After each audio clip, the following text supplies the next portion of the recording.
Have clear priorities and be curious. For anything to have success, you need to have feasible intermediate endpoints.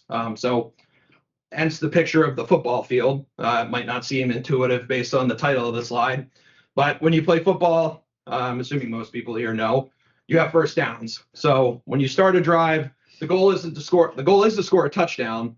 You're not trying to score a touchdown on every play. You're trying to advance to that next intermediate endpoint, which is a first down. So when you stay focused on the shorter goals, and as long as you know the ultimate priority, you can break it off in chunks and you can have more success as you move forward.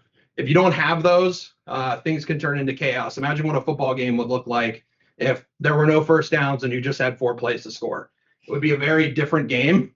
So once again, not to overharp on that, but I think this is an important thing, even not just working with a client, but even just generally in your life or whatever it is that you're working on. Have the long-term goal, but focus on what are those feasible intermediate endpoints that I can work towards. And even if that's a lofty goal that you have off at the end, like Dr. Vogelstein said, I will die before I accomplish that goal.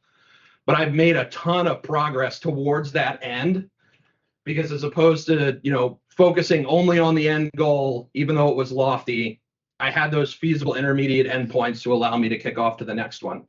And the last point from this is just always be curious, always be learning.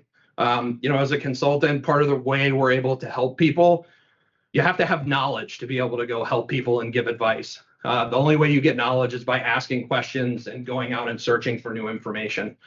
So always keep that curiosity. This was something that all of the people I talked to really harped on, that being curious kept them motivated. And to circle back to the downtime piece, it was a good way to fill in times when they had dead space, because they always had something that they wanted to learn about. They always had that next thing that they were looking for.